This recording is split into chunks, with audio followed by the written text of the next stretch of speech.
Hi అండి, నమస్తే. Welcome back to our channel. ఈరోజు వీడియోలో మంచి రెసిపీ చేయబోతున్నాను. చాలా క్విక్గా అండ్ చాలా హెల్దీ అయిన రెసిపీ అనమాట. బయట చాలా వర్షం పడుతుంది కదా, వేడివేడిగా ఒక 10 నిమిషాల్లో ఈజీగా చేసేసుకొని తినేయచ్చు అనమాట. ఆ రెసిపీ ఏంటంటే పెసర వడలు. ఇవి పైన క్రిస్పీగా లోపల సాఫ్ట్గా తినడానికి ఎంతో రుచిగా ఉంటాయి. సో అవి ఎలా చేయాలో ఈ వీడియోలో చూద్దాము. ముందుగా పెసలని నానబెట్టుకోవాలన్నమాట. 3 నుంచి 4 గంటలు, లేదంటే నైట్ మొత్తం నానబెట్టుకున్నా పర్వాలేదు. ఎక్కువ టైం లేకపోతే 3-4 గంటలు నానబెట్టుకొని తర్వాత నానబెట్టిన పెసలలోంచి వాటర్ని తీసేసి మిక్సీ జార్లోకి ట్రాన్స్ఫర్ చేసుకోవాలి. అన్నీ వేయకుండా ఒక 2-3 టీ స్పూన్లు తీసి పెట్టుకోండి ఇలాగా. ఇప్పుడు వీటిని బరకగా గ్రైండ్ చేసుకోవాలి. మెత్తగా అసలు గ్రైండ్ చేయొద్దండి. వడలు కొంచెం బరకగా గ్రైండ్ చేసి వేసుకుంటేనే క్రిస్పీగా టేస్టీగా వస్తాయి. సో ఇలా బరకగా గ్రైండ్ చేసిన తర్వాత ఒక మిక్సింగ్ బౌల్లోకి ట్రాన్స్ఫర్ చేసుకోవాలి. ఇప్పుడు అదే మిక్సీ జార్ తీసుకొని అందులోకి 4-5 పచ్చిమిరపకాయలు, అలాగే ఒక పెద్ద సైజు ఉల్లిపాయని ఇలా ముక్కలుగా కట్ చేసుకొని వేసుకోవాలి. అలాగే 1 టీ స్పూన్ అల్లం ముక్కలు, కొంచెం కరివేపాకు, 1 టీ స్పూను జీలకర్ర వేసి మళ్ళీ దీన్ని మెత్తగా గ్రైండ్ చేసుకోవాలి. ఇలా గ్రైండ్ చేసుకున్న దాన్ని ముందుగా మిక్సింగ్ బౌల్లోకి వేసుకున్న పెసర మిక్చర్లోకి ట్రాన్స్ఫర్ చేసుకోవాలి.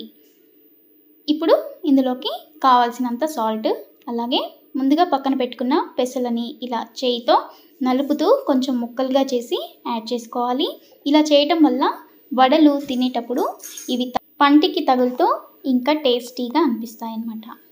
ఇప్పుడు ఇదంతా కూడా ఒకసారి చేతితో కానీ స్పూన్తో కానీ బాగా మిక్స్ చేసుకోవాలి.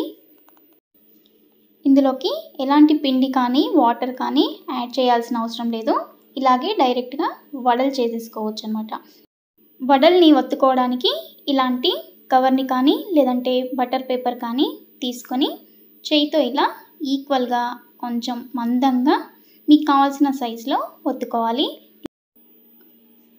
ఇలా కాస్త మందంగా ఒత్తిన తర్వాత ఇలా చేతిలోకి తీసుకొని ఆయిల్లోకి వేసుకోవాలి. లేదంటే పిండిని డైరెక్ట్గా చేతిలోకి తీసుకొని ఇలా మీకు కావాల్సిన సైజులో మందంగా ఒత్తేసుకొని డైరెక్ట్గా ఆయిల్లో వేసేసుకోవచ్చు. చాలా క్విక్గా అయిపోతుంది ఇలా చేస్తే.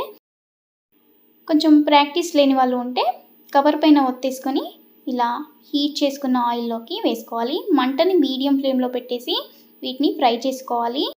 ఆయిల్లో పట్టేయన్ని వేసుకొని ఫ్రై చేసుకోవాలి. వేసిన వెంటనే వీటిని కదిలించకూడదు. 1/2 నిమిషం ఆగిన తర్వాత కాస్త ఫ్రై అయిన తర్వాత వీటిని కొంచెం దూరంగా అనండి, ఎందుకంటే వెంటనే కదిపితే అవి ఇచ్చుకుపోతాయి. వీటిని మీడియం ఫ్లేమ్లోనే ఫ్రై చేయాలి. హై ఫ్లేమ్లో ఫ్రై చేసినట్టయితే లోపల ఫ్రై అవ్వండి, పచ్చిగా ఉంటాయి. కాబట్టి ఇలా గోల్డెన్ కలర్లోకి అలాగే క్రిస్పీగా వచ్చేంతవరకు మంటని మీడియం ఫ్లేమ్లోనే పెట్టి ఫ్రై చేసుకోవాలి. ఇలా మంచి కలర్లోకి వచ్చిన తర్వాత వీటిని బయటికి తీసుకోవాలి.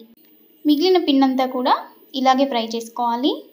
చూసారు కదా, చాలా క్రిస్పీగా చాలా కలర్ఫుల్గా ఉన్నాయి కదా వడలు. చాలా టేస్టీగా ఉంటాయండి. ఈ వడల్ని అల్లం చట్నీ కానీ టమాటో సాస్తో కానీ తింటే ఇంకా టేస్టీగా అనిపిస్తాయి. రెసిపీ మీకు నచ్చితే తప్పకుండా ట్రై చేసి మీ ఫీడ్బ్యాక్ని కామెంట్లో తెలియచేయండి. అలాగే లైక్ చేయండి, షేర్ చేయండి. మన ఛానల్ని సబ్స్క్రైబ్ చేసుకోకపోతే వెంటనే సబ్స్క్రైబ్ చేసుకోండి.